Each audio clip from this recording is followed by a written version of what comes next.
तो आज के क्लास में हम लोग पढ़ना है स्पेसीज के सदस्यों के पारस्परिक प्रतिक्रिया।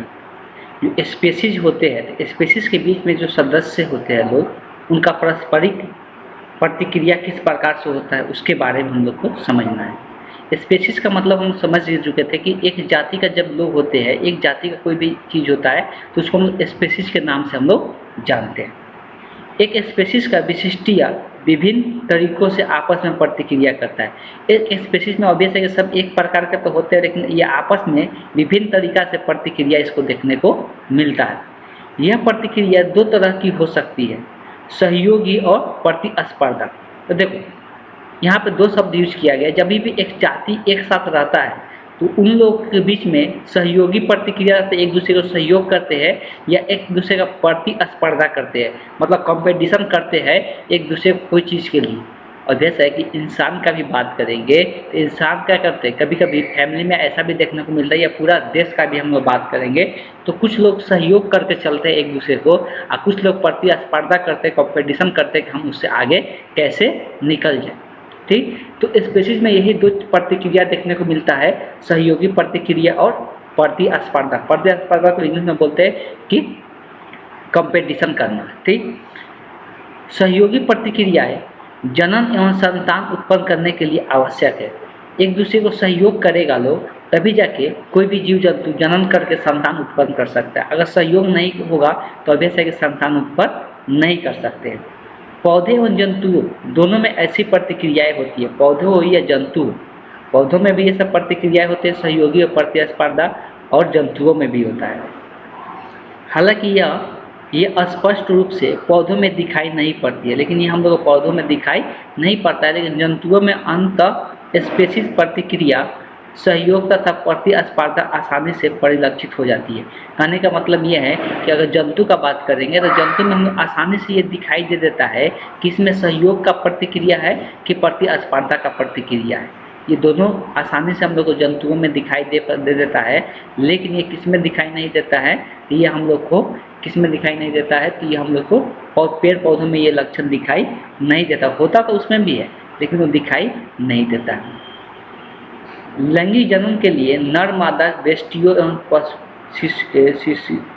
शिशुओं के पालन पोषण के लिए उनके सहयोग की आवश्यकता होता है। अब जैसे कोई भी अगर जंतु का बात करेंगे तो सभी जंतु में दो प्रकार के, एक ही जाति में दो प्रकार के रहते हैं, एक नर रहेंगे एक मादा रहते हैं। नर और मादा दोनों प्रकार के लैंगिक जनन में ऐसा अक्सर देखने को मिलता है। अगर कोई भी जाति का बात करें, कोई भी स्पीशीज का बात करेंगे तो उसमें नर और मादा दोनों रहेंगे। अब दोनों में ऑब्वियसली सहयोग का क्रिया होगा तभी जाके जनन का प्रक्रिया हो पाएगा। अगर सहयोग दोनों का नहीं होगा, जनन की प्रक्रिया नहीं हो पाएगा। तो सहयोग होगा तो जनन की प्रक्रिया होगा, और जनन की प्रक्रिया होगा तो जनन की प्रक्रिया। अगर सहयोग होगा तो जनन की प्रक्रिया होगा, और जनन की प्रक्रिया होगा तभी जाके क्या होगा, शिशु का जन्म होगा। तभी जाके क्या होगा, शिशु का जन्म होगा। और जब शिशु का जन्म हो जाएगा, इसके देख रेख के लिए सिर्फ एक ही आदमी इसको देख रेख नहीं कर सकता है, सिर्फ मादा ही इसको देख रेख नहीं कर सकती है, उसमें नर के भी आवश्यकता पड़ता है। इस तरह से हम लोग को देखने को मिलता है सहयोग का प्रतिक्रिया देखने को मिलता है किसी भी विशेष किसी भी स्पेसीज में बोल सकते हैं। ठीक, आगे चलते हैं। आगे दिया हुआ है कुछ जीव झुंड बनाकर रहना पसंद करते हैं। तो कुछ जीव जो होते हैं वो झुंड में हमेशा रहते हैं, तो कुछ एकाएकी जीवन व्यतीत करते हैं। लेकिन कुछ जीव ऐसा भी होगा कि एकाएक रहना पसंद करता है, अकेला अकेला रहना सब कोई पसंद करता है। लेकिन कुछ जीव होता है जो हमेशा झुंड में देखने को मिलता है। ऐसा बहुत सारा भेड़ बकरी देखते हैं हमेशा किस झुंड में रहना पसंद करता है लोग। भेड़ का तो अक्सर देखने को मिलता है। बहुत अल्प समय के लिए नर और मादा आपस में मिलते हैं। तो जो अकेला रहना पसंद करते हैं, जो अकेला मतलब एकाकी रहना पसंद करते हैं, तो नर और मादा बहुत कम समय के लिए आपस में मिलते हैं। उन बच्चे को या तो मादा पालती है या बिना माँ बाप के ही वृद्धि करते हैं, जैसे कीटों में लार्वा में होता है।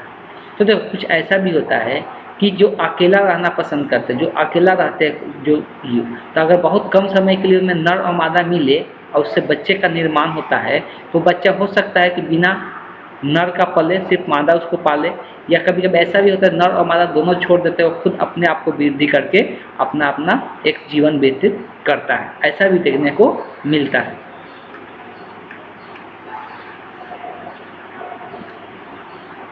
सिर्फ कुछ जंतुओं में ही कुटुंबी जीवन दिखाई पड़ती है। कुटुंबी जीवन मतलब फैमिली वाला जीवन, मतलब जो साथ में सब रह के जीवित रहे, देखिए कुछ जीवों में ऐसा दिखाई देता है। यह या तो कुछ समय के लिए या लंबे समय के लिए रहता है। तो कुछ जीवों में ऐसा देखने को मिलता है कि बहुत लंबे समय के लिए सब कोई फैमिली में रहता है, एक सदस्य बन के रहता है, और कुछ समय के लिए रहता है कोई, या कभी कोई कोई लंबा समय के लिए रहता है। ठीक, इन लोगों में उतना चीज़ें हम लोग को देखने को नहीं। अगर बकरी का पालन देखेंगे तो बकरी का जो बच्चे होते हैं, तो अभी से उसको कौन सी पालता है, तो उसको सिर्फ मादा पालती है, उसका नर में उसका कोई सहयोग नहीं होता है बकरी के बच्चे में। तो उस टाइम हम लोग बोल सकते हैं मादा पालती है, लेकिन मादा भी कितना दिन है, जैसे थोड़ा सा बड़ा हो जाता है वो मादा भी उसको छोड़ देती है, ऐसा देखने को मिलता है। हंस का दिया हुआ, लोमड़ी का दिया भेड़िया एक संगम मणि है, मतलब ये एक संगम मणि है। जब नर और मादा एक बार मिल जाते हैं तो जीवन भर साथ रहते हैं।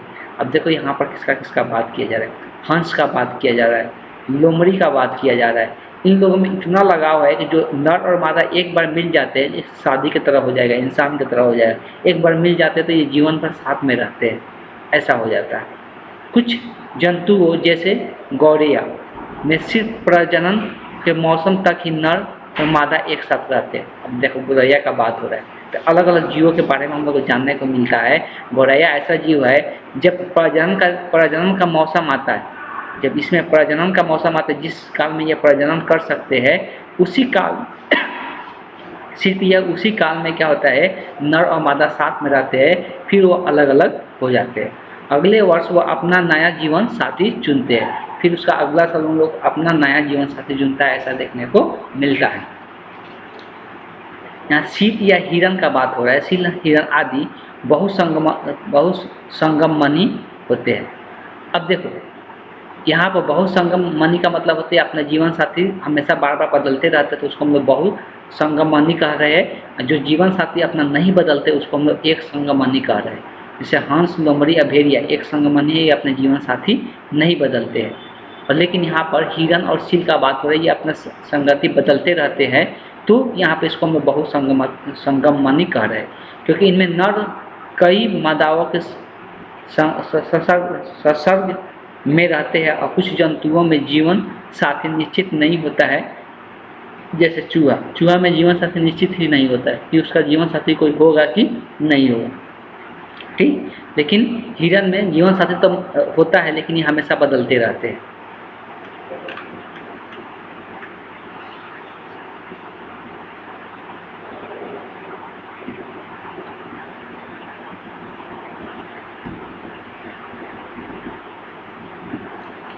तो झुंड में रहने वाले जीव जैसे बत्तख, तोते, हिरण, बंदर, हाथी, तो ये सब क्या होते हैं, झुंड में रहते हैं हमेशा। ये सब क्या होते हैं, जैसे ऐसा जीव है जो झुंड में रहते हैं। आदि पारस्परिक रक्षा, अब देखो ये लोग पारस्परिक एक दूसरे को रक्षा भी करते हैं जब झुंड में रहते हैं। भोजन तथा पानी के लिए आपसी सहयोग भी इन लोगों का होता है। ऐसा नहीं कि छीना-छीनी करते, कंपटीशन नहीं करते, इन लोगों का आपसी सहयोग भी होता है। झुंड की सही रचना एवं प्रभावी तथा अधीनस्थ सदस्यों के आपसी संबंध अलग अलग स्पीशीज में विभिन्न तरीका से होता है। अब देखो झुंड तो बना के रखते हैं, लेकिन ये आपसी संबंध भी, उसी पर सहयोग भी बना के रखते हैं। ऐसा नहीं कोई चीज़ के लिए स्पर्धा करना शुरू कर दे, कंपटीशन करना शुरू कर दे, छीन बिद करना शुरू कर दे, ऐसा नहीं होता है। झुंड में रखते तो इन लोगों का आपसी संबंध भी अच्छा होता है और एक दूसरे को सहयोग भी करते हैं। मधुमक्खी, दीमक, चींटी सदस्यों का श्रम विभाजन होते हैं। इन लोगों का श्रम विभाजन होता है, ये लोग विभाजन करके रखते हैं किसका क्या काम है, ठीक है, सब अपना में विभाजन करके रखते हैं कि ये काम करेगा, इन लोगों का श्रम विभाजन होता है। एवं ये सुव्यवस्थित सोसाइटी बनाते हैं। सुव्यवस्थित सोसाइटी मतलब एक अच्छा सोसाइटी बना के ये लोग रहते हैं। कीटों के समान में 3 प्रकार की प्रजातियां देखने को मिलता है। कीट जो होता है वो 3 प्रकार का होता है। एक श्रमिक होता है, वर्कर होता है, दूसरा नर होता है, तीसरा रानी जो विभिन्न कार्यों को निपुण होती है। अब देखो कीट भी अपन अपन चीज़ें बांट कर रखा हुआ है। एक यहाँ पर ड्रोन नर अलग रहेगा रानी एक अलग रहती है, इसमें श्रमिक अलग रहता है, काम करने वाला इसमें अलग रहते हैं। जो विभिन्न कार्य को निपुण होती है। श्रमिक भोजन और एकत्र करते हैं, तो श्रमिक का काम होता है, इसमें ये कीट का बात हो रहा है, श्रमिक का काम होता है भोजन को इकट्ठा करना। जटिल तथा सुंदर छत्ताधानी का निर्माण करना।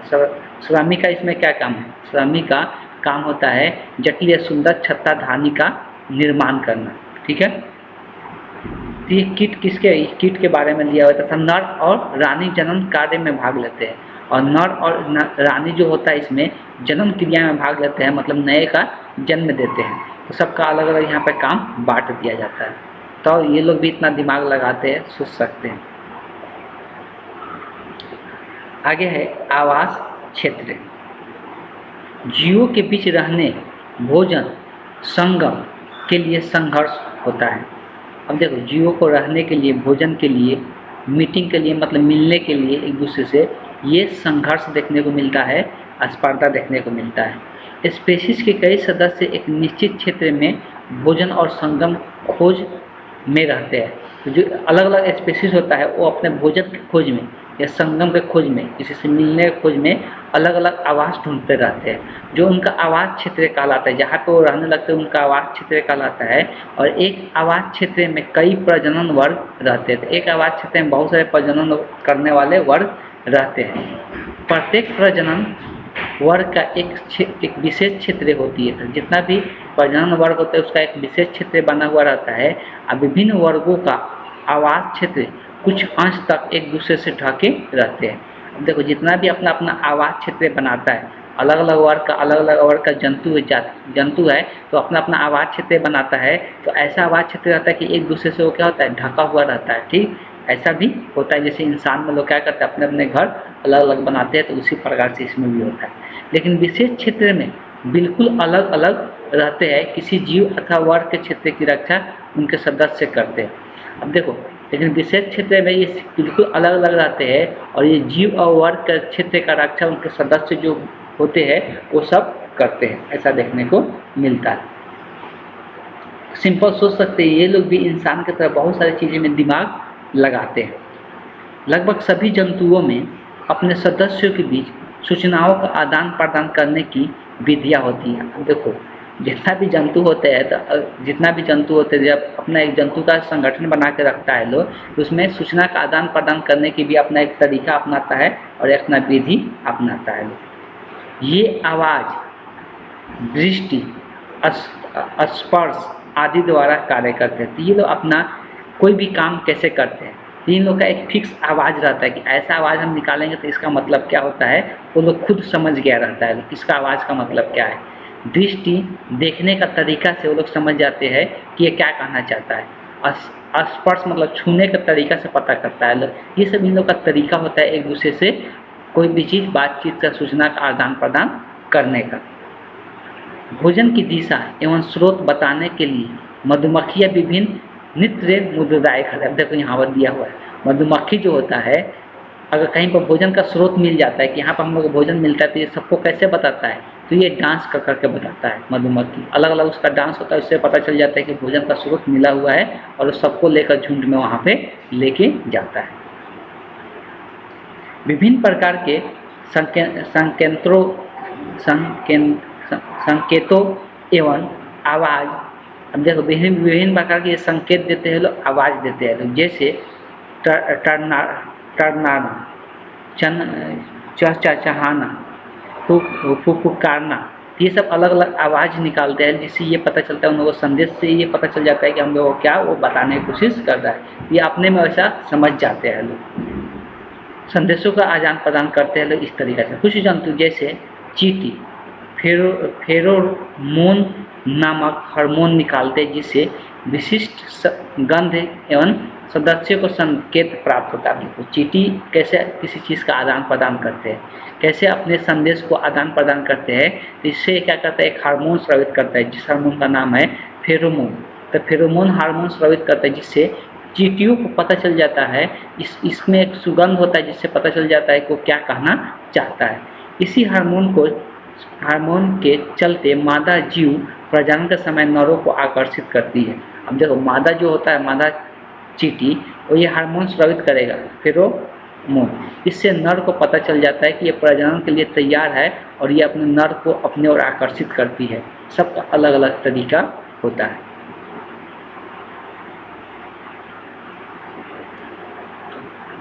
सीमित संसाधनों को पाने के लिए जीवों के बीच स्पर्धा होती है। जब किसी चीज़ का सीमित संसाधन है, ज़्यादा मात्रा में नहीं है, सीमित है, अब उसको पाने के लिए ऑब्वियस है कि स्पर्धा होगा, उसको पाने के लिए ऑब्वियस है कंपटीशन होगा, तो प्रतिस्पर्धा होने लगता है।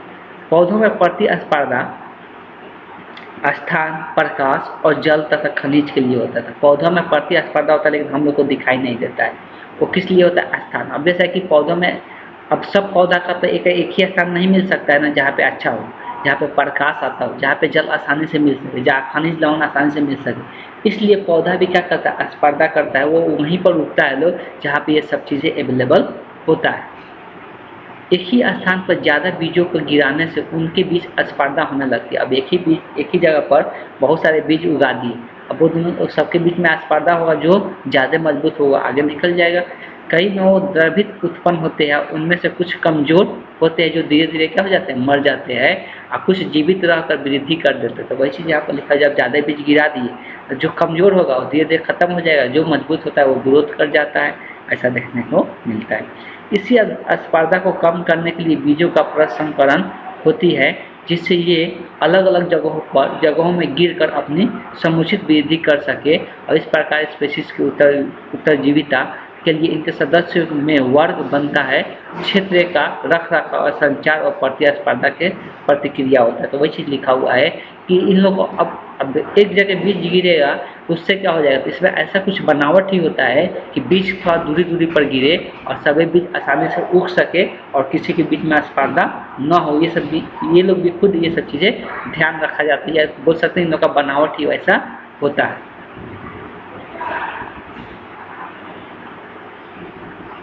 अब हम लोग बात करेंगे समुदाय का।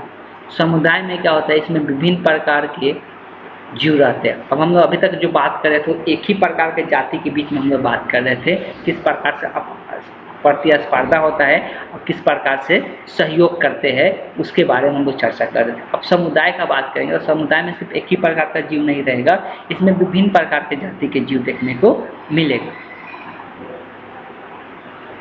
तो दिया हुआ है कि प्राकृतिक में विभिन्न जीवों की आबादियाँ या समष्टियाँ मिलकर जुड़कर रहती है। तो अलग अलग जीवों की आबादी जो होता है एक साथ जब जुड़ कर रहता है, उसी को हम लोग समुदाय कहते हैं। ये समष्टियाँ जीवन संबंधित आवश्यकताओं को पूर्ति हेतु परस्पर आश्रित होते हैं। अब सब एक दूसरे पर, अलग अलग जीव है लेकिन एक दूसरे पर आश्रित वहाँ पे होते हैं, इस बात को ध्यान में रखना है। ऐसा कभी भी नहीं होता है कि हमें किसी स्थान पर एक ही प्रकार के स्पीशीज दिखाई पड़े। ऐसा कभी भी नहीं होता है कि हम किसी भी स्थान पर सिर्फ एक ही प्रकार का जीव दिखाई दे, ऐसा होता है क्या? नहीं होता है। वहाँ पे अलग अलग प्रकार के जीव जरूर दिखाई देता है, क्योंकि काफ़ी समय तक जीवित नहीं रह सकती है। जैसे गौरैया को खाने के लिए कीड़े चाहिए, और वो कीड़े के साथ नहीं रहेगा तो जीवित नहीं रहेगा। जैसे बीज चाहिए, कीड़े चाहिए, ये सब चीज़ कभी मिलेगा जब वो सबके बीच में रहेगा, कीड़ा के बीच में रहेगा, तभी जाके ये सब मिल सकता है। रहने के लिए वृक्ष भी चाहिए, तो वृक्ष के साथ भी रहना पड़ेगा उसको, जहाँ आवास स्थान उसका घोंसला बन सकता है। तो ये सब चीज़ें चाहिए उसको रहने के लिए। तो उसी कारण से क्या होता है? एक समुदाय का निर्माण हो जाता है। कभी भी वो अकेला कोई जीव एक अकेला नहीं रह सकता है। इस तरह एक स्थान पर वातावरणीय अनुकूलता के अनुसार विभिन्न जाति के जीवधारी जंतु और पौधे एक साथ समूह बनाकर रखते हैं। और अभी तक वहाँ पे जंतु भी रहेगा, साथ साथ पौधे भी रहता है, इसलिए दोनों एक दूसरे के लिए जरूरी होता है। अतः किसी विशिष्ट आवास स्थान की जीव समष्टियों का स्थानीय संघ समुदाय कहलाता है। तो वहाँ पे जितना भी लोग रह रहे हैं उसका स्थानीय एक संघ बन जाता है, जिसको हम लोग समुदाय के नाम से जानते हैं। इससे प्रायः बायोटा अथवा जय समुदाय भी कहते हैं। इसको हम लोग बायोटा बोले या जय समुदाय के नाम से भी हम लोग इसको जानते हैं।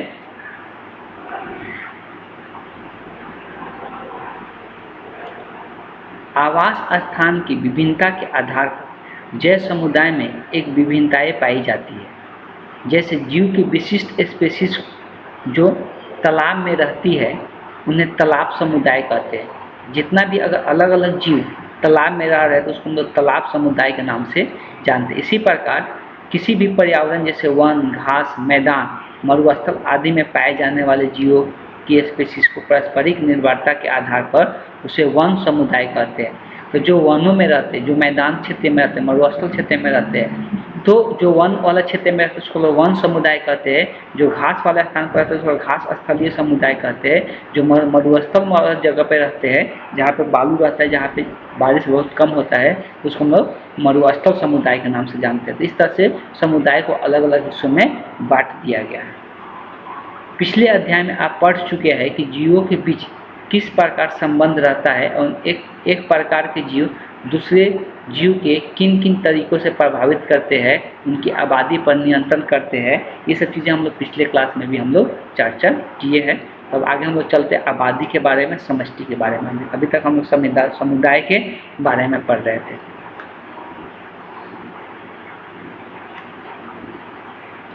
तो अब अगर आबादी का बात करते हैं या समष्टि का बात करते हैं, तो किसी खास समय और क्षेत्र में एक ही प्रकार के स्पीशीज, व्यष्टियों और जीवों के कुल संख्या को आबादी कहते हैं।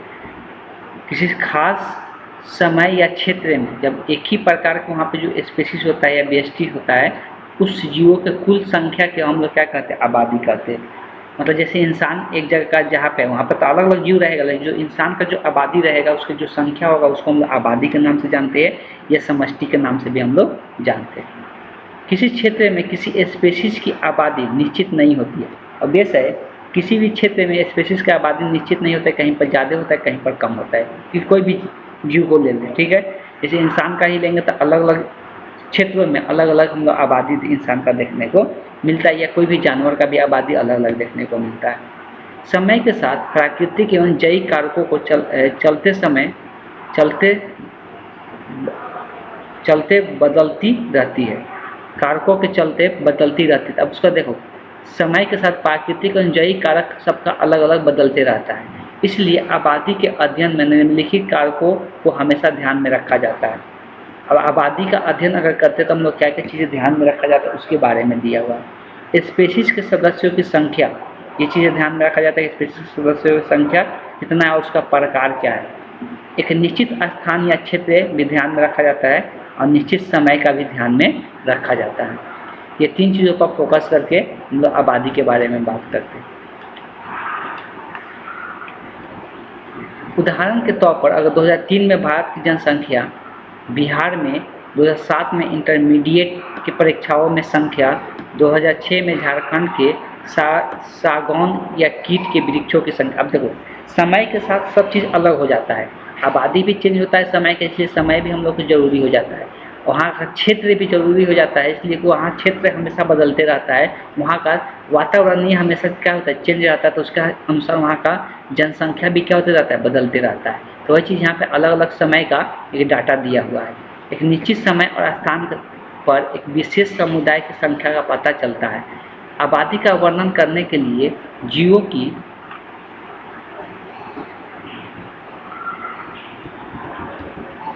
की संख्या एक महत्वपूर्ण कारक है। आबादी का हम लोग वर्णन तभी कर पाएंगे जब हम लोग जीवों की संख्या एक इसमें महत्वपूर्ण कारक हो जाता है। यहाँ यह बात ध्यान देने योग्य है कि किसी खास जगह में सिर्फ एक जाति के ही जीव नहीं रहते, बल्कि अगर खास जगह का बात करेंगे तो वहाँ एक ही प्रकार के जाति का जीव नहीं रहता, अलग अलग रहता है। हम लोग पहले भी पढ़ चुके हैं। सभी जातियों के जीवों की अपनी अपनी आबादी होती है। जैसे प्राकृतिक में किसी जगह पर विभिन्न पौधे की जातियाँ, पशु पक्षी, अन्य जीव की जातियाँ, सबका सीमित आबादी नहीं रहेगा ना, सबका अलग अलग आबादी देखने को मिलता है एक ही जगह पर। सभी जातियों के जीवों की आबादी और संख्या अलग अलग होता है। जितना भी जीव या जाति होते हैं सबका संख्या अलग अलग देखने को मिलता है। कहने का मतलब अगर एक क्षेत्र ले लेते हैं तो इसमें अलग अलग जाति रहते हैं, अलग अलग यहाँ पे जाति रहता है। जब अलग अलग जाति रहेगा तो सबका संख्या भी क्या होता है? अलग अलग होता है। तो इस तरह से आबादी का प्रकारों में बांट दिया गया है। तो परिस्थितिक वैज्ञानिकों के अनुसार आबादी को दो भागों में बांट दिया गया। आबादी को क्या किया गया है? दो भागों में बांट दिया गया है। तो इस पर हम लोग चर्चा अब नेक्स्ट क्लास में करेंगे। आज के क्लास को हम यहीं पे एंड करते हैं। नेक्स्ट क्लास में बाकी आगे का हम लोग चर्चा करेंगे।